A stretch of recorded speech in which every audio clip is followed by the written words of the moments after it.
Good morning and welcome to another vlog. Actually, it's just barely morning. It's gonna be noon soon. And I'm gonna come clean with you. This is the biggest struggle I've ever had to make a video. Have a look outside. I woke up to snow. It's melting now. It's cold, it's dark, it's gray. All things that usually contribute to my mood going, phew. I didn't wanna do this. I didn't wanna do this. But I thought, you know what? Start and just give yourself 5 minutes and I bet you'll be back in the mood. And I'm already feeling better. So maybe that'll be motivation for some of you. Sometimes you're not in the mood or you're dreading something. And if you just start, it's okay. So I think today is just gonna be a cozy stay at home kind of day because I'm not feeling terribly motivated to hit the streets when it's like that outside. And also it's slippery. I was already at the gym and it's slippery outside. This is not totally uncommon for this time of the year.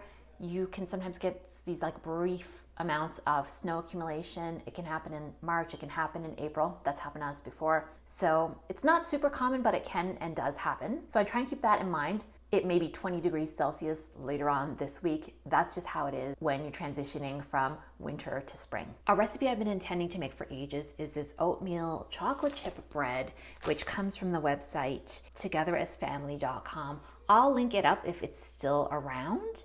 If it isn't still clickable on their own website, I'll write down the ingredients if this is something you want to make too. Once upon a time, I was looking for like basically a chocolate chip flavor, but like in a loaf bread. So I stumbled upon this, and here's a tip. If you have online recipes you really like, please write them out, print them out, save them in a document. Recipes can and do disappear online. So I've printed this one out. That's why I don't know if it's still on the website, because you never know. So you're gonna see all the ingredients and how this comes together. One thing I like to do is just add a little bit of oats toward the end, just on the top, and some chocolate chips. And I just kind of tap them all in so that they're stuck to the surface, but I don't want them sinking all the way. Well, you'll see. And also for the buttermilk, which is commonly called for in North American baking recipes, I know is not as familiar an ingredient in many other places. What I do for this particular recipe is just I use mostly milk and then a little bit of yogurt. And if I didn't have yogurt, you add a little bit of vinegar and it kind of curdles and sours the milk, because buttermilk is basically, well, if you taste it, it's a bit like a sour milk kind of product, like a fermented soured milk. All right, let's put that all together. There's nothing inherently difficult about this recipe, but if you do want to make it, I do have to warn you, it's one of those recipes where you're going to take out everything from the pantry, everything from brown sugar, white sugar, oats, flour. Then you've got to go in the fridge and get the buttermilk or the yogurt, egg, you name it, I feel like it's in here. Now, it does call for butter, which I substitute for olive oil, but otherwise I don't think I really make any substitutions. I think I bump up the amount of chocolate chips in there just to my family's liking. You're welcome to do what you wish. I wouldn't leave them out though, because then you'll just have an oatmeal loaf, which is not very exciting and it doesn't have a ton of flavor. But if you are very keen to leave out the chocolate chips, bump up the amount of cinnamon that you're using so that at least you have some kind of prominent flavor that is not just oats, because it doesn't even have vanilla in it. So the reason that I'm baking this, to be very honest with you, for me this is not a hobby or like an art form. I just want to eat a chocolate chip oat cake, and honestly it's not much deeper than that. I don't love to bake, I just like to eat homemade baked goods. So it's the same dilemma as I have with cooking, which is like I don't love cooking that much either, but I do it because I like to eat home cooked cooking. So I'm just going to put a tiny bit of parchment paper down here to the bottom of this glass loaf pan, add my wet to my dry, put in just a small handful of chocolate chips because the rest I like to reserve and just sprinkle them over the top. And I also like to add a few oats. You're going to see me do that in a second as well. But what I like to do is just tap them in with an offset spatula so that they stick to the surface, because if I just left them like this, they would fall off during the slicing and eating process. But like this, they're kind of welded and stuck and glued to the top. Time for the oven. So that's popped in the oven. I'm just having just a quick little bagel sandwich for myself. I like to keep it very simple on my vlogging days. And then let me show you this product, which is just kombucha, which I think everybody's heard of at this point, but how pretty is this bottle? This would make such a nice bud vase for a little bit of flowers after, so I may keep it. My husband does not like it when I keep these things though, because they quickly can take over. I have a bit of a jar hoarding problem, so I have to pare back definitely. If I lived alone, it could be like a hoarding house full of like attractive jars. Okay, I feel like I would be lying if I didn't tell you it's actually a bacon sandwich, so that and my kombucha. The other thing that's going on is Niall, my husband, is supposed to be going to Sault Ste. Marie, which is in Northern Ontario, for work. But you saw the snow we have here, they got an actual snowstorm. So I don't know what's gonna happen. I feel like there's a 50% chance he's gonna end up back home tonight and they're gonna cancel the flight. It's already been delayed. So, oh, it's a topsy-turvy week.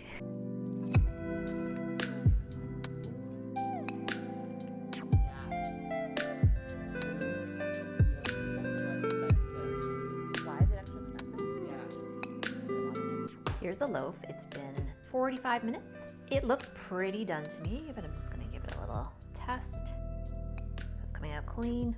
That should be fine too. Yeah, I over browned it a tiny bit just in that one spot, but looking pretty good. Bye. See ya.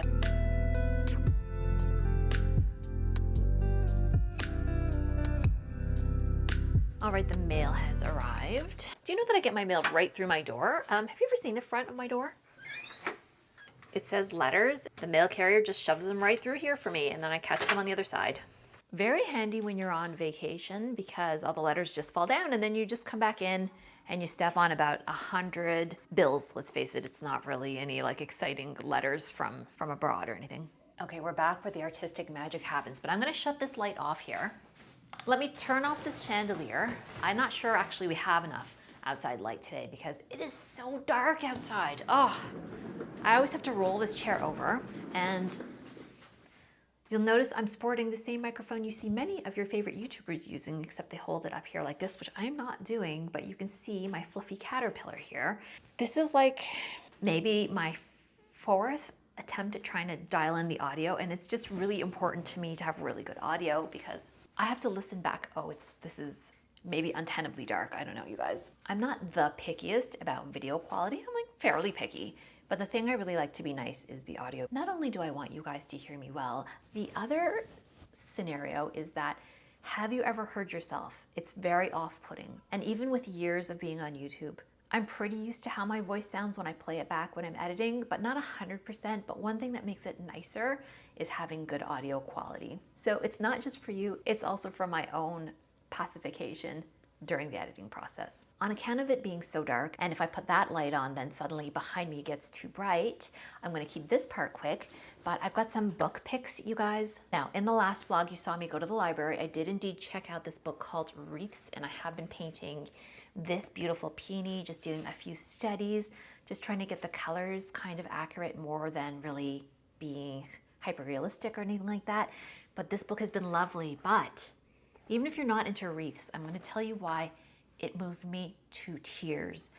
In the intro, the writer told her own story of how she got to writing this book, and it is by Malin Bjorkholm. So I will, if I remember, put a link up for this book. But when you open to the intro, she talks about how she was inspired to write this book and to get the creative process going because there's an enormous amount.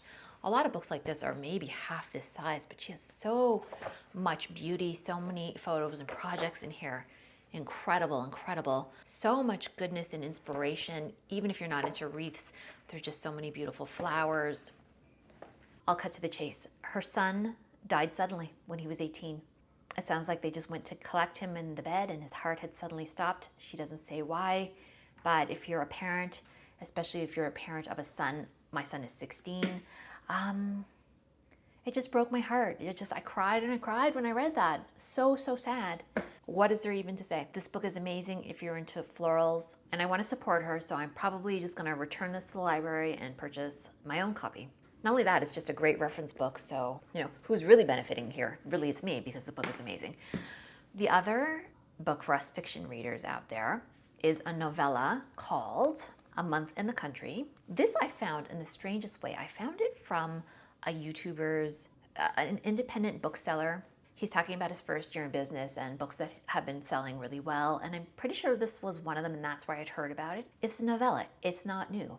It was written in 1980, and it's so hard to describe how good this novella is. I'm going to give you the brief plot synopsis. I'm going to keep it very brief. It's about a young soldier back after World War I. It's not really about World War I, but there is some talk about, you know, the devastation of war on young men when they come back. He goes to northern England. It kind of gives me a little bit of All Creatures Great and Small kind of a vibe.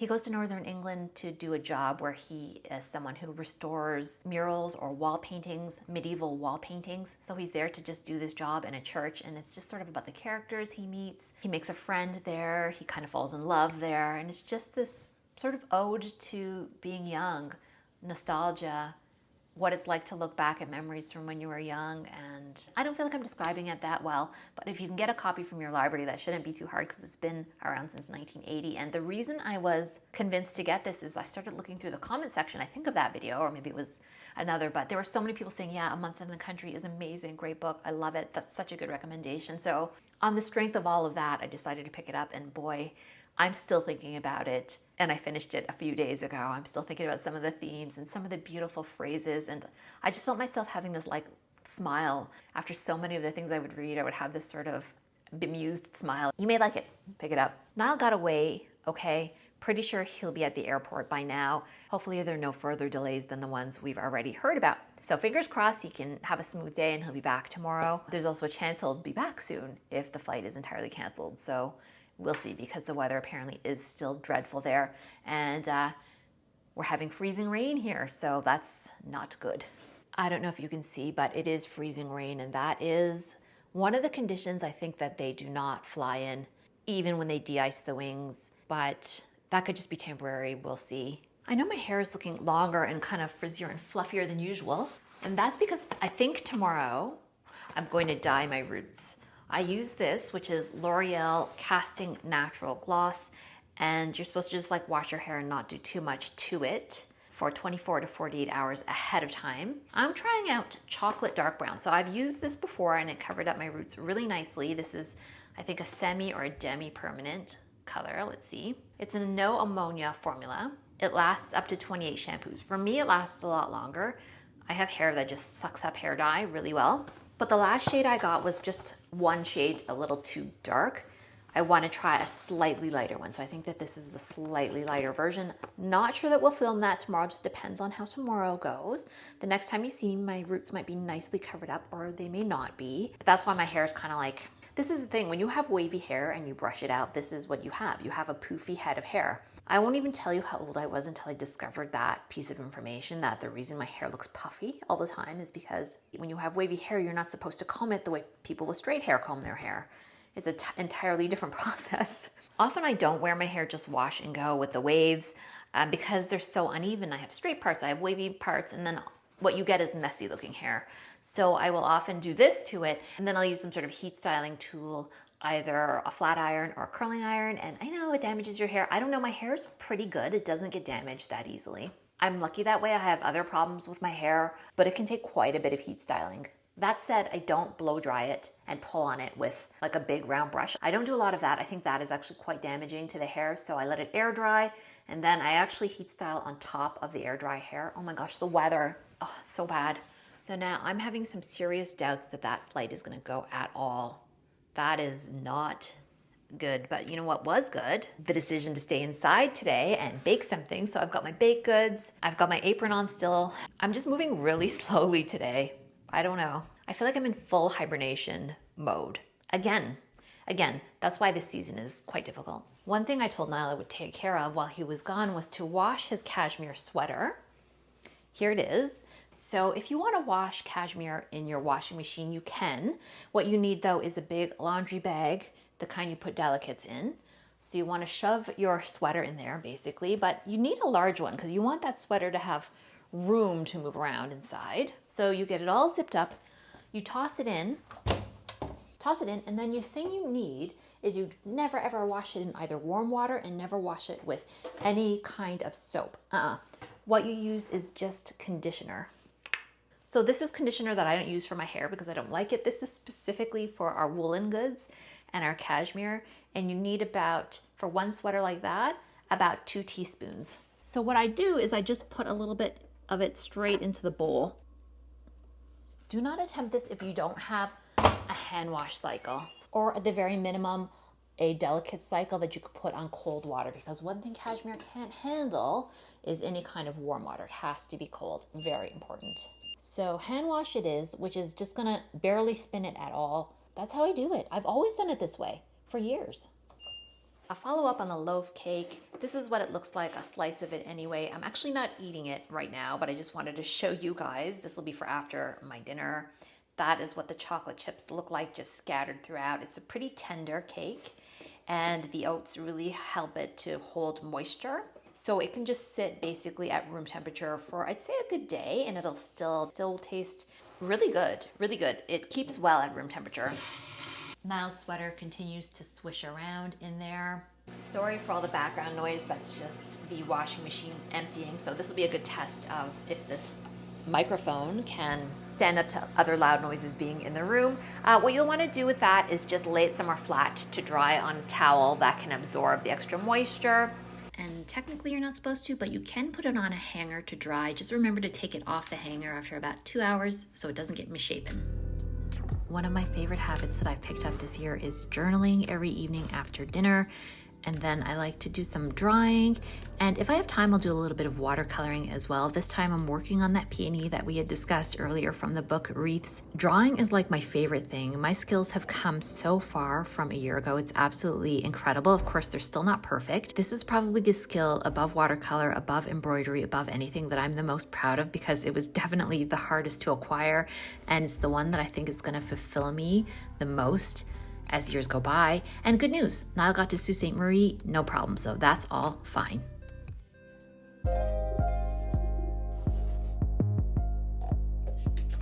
Here's a little story time about my hair color. Picture it, it's 21 years ago. I'm going on a girls' trip with 2 friends to St. Lucia. One of the friends is from St. Lucia, which is a small island in the Caribbean. The population at the time was about, I'm gonna say 200, maybe 250,000 people, so a small island. Her family is from there, and she has another friend that comes along. It so happens that the other friend and I look very similar.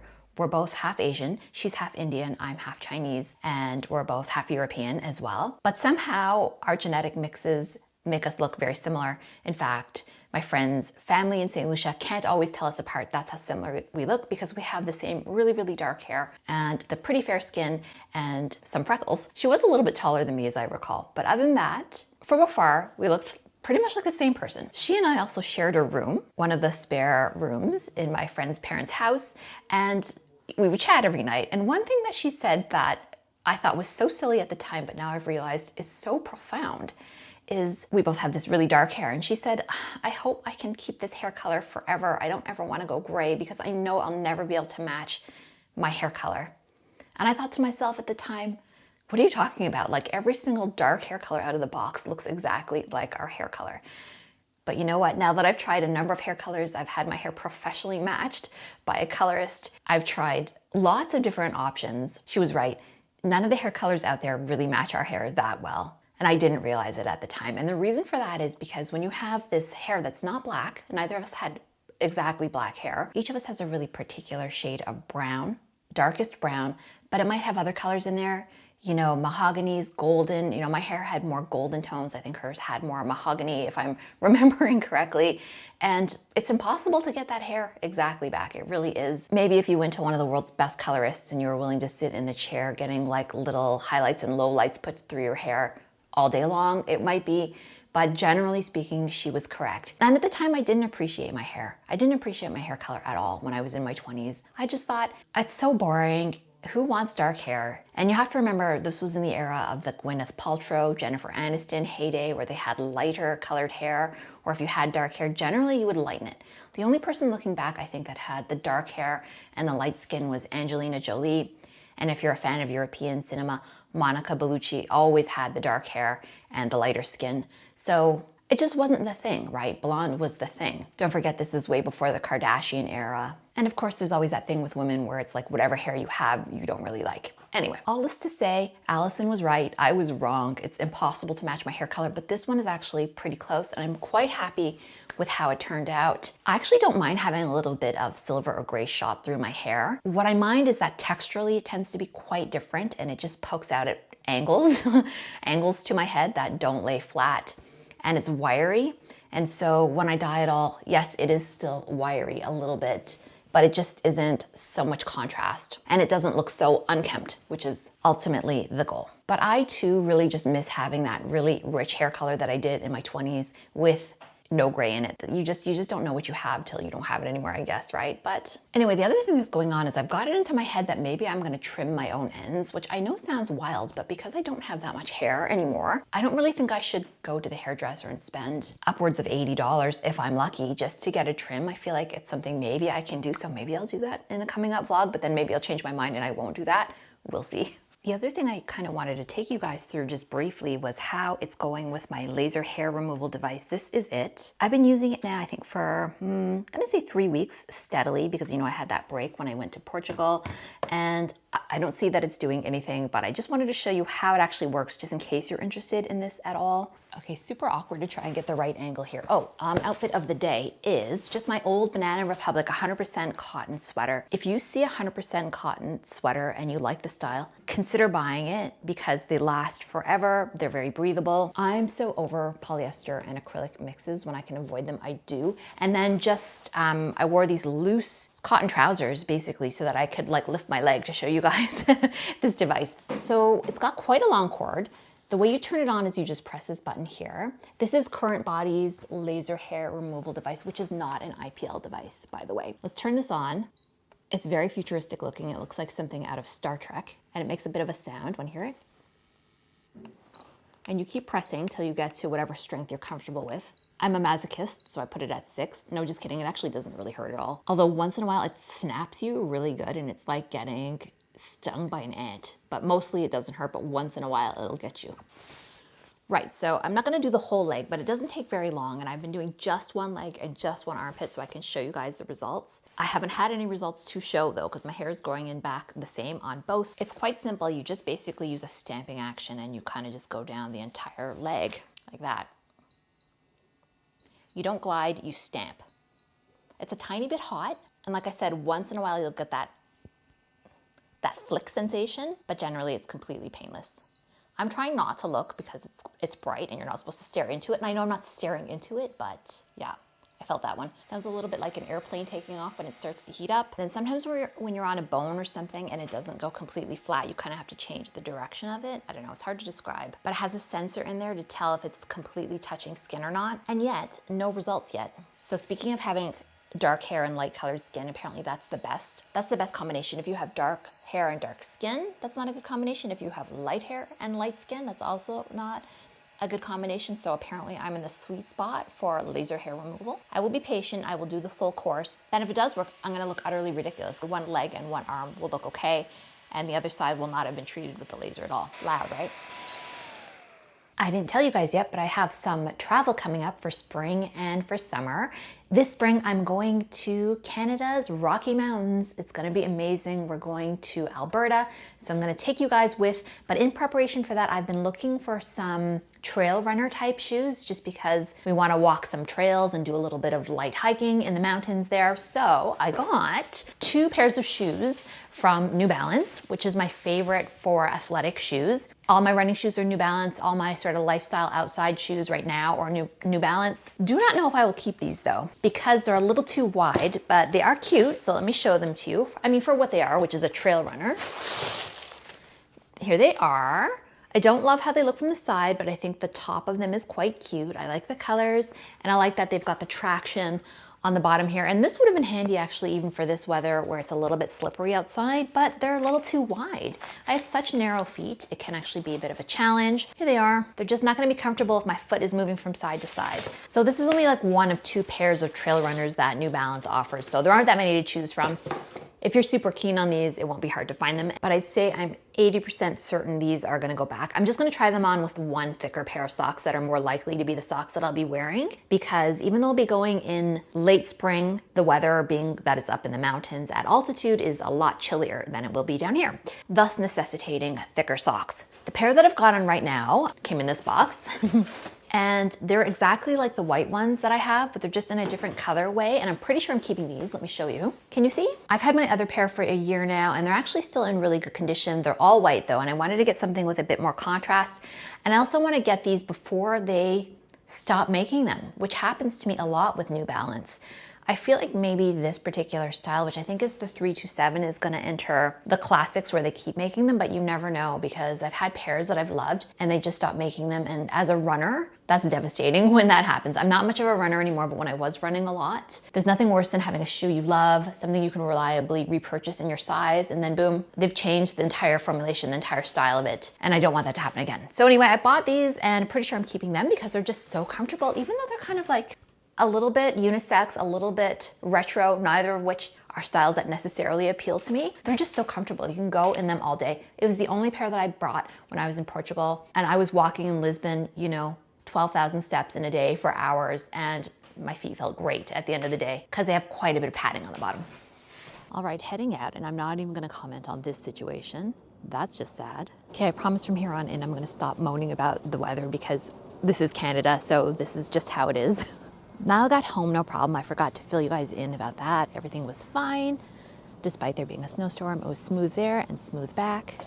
These are a few of the businesses near me, and it's kind of a fun collection. We've got Kibo, which is sushi. We've got a churrasco place. We always have churrasco places here in the west end of Toronto, really popular. Portuguese food is really popular here because of the large Portuguese population, but it burned down, I think in the summer. So I'm eagerly awaiting that to open again.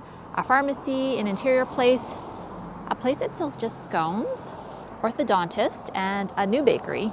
These are the shoes I was telling you guys about, which you can wash. I put them in the washing machine all the time. And they still look pretty good for something that's a year old now. I keep seeing these lovely tulips. I would totally pick some up, except I'm going to my exercise class, perhaps on the way home. Now, should I be alarmed that at the budget haircutting chain, there's actually a picture of a dog getting his hair done in the window? And yes, that is snow that you see. When it gets hot, let's come again to this area here, this spot, which is Dutch Dreams, a really famous ice cream place where people stand around the corner to get these ice creams decorated with fruit on the top. This is our local dollar store, and honestly, it's the best. It really has so much stuff in it. All kinds of things that I would regularly just spend my money on, but at much lower costs. Here are some Biscoff cookies. This is a real Canadian specialty cookie. I don't think I've seen these elsewhere. They're maple leaf cookies flavored like maple syrup. Normandy cookies, these are my son's favorite. They're like a chocolate shortbread made in Canada. This is a Canadian brand too, Leclerc.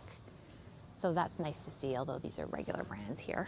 If you're Canadian and you have access to a Dollarama, get these sour straps. They're the best. They're so tasty. I'm not getting anything though, because like I said, I'm going to class and I'm not carrying that in with me because that would be funny, but wrong. So many cleaning supplies and a huge amount of them as well. This is just like the best dollar store. I've never been to one as good as this.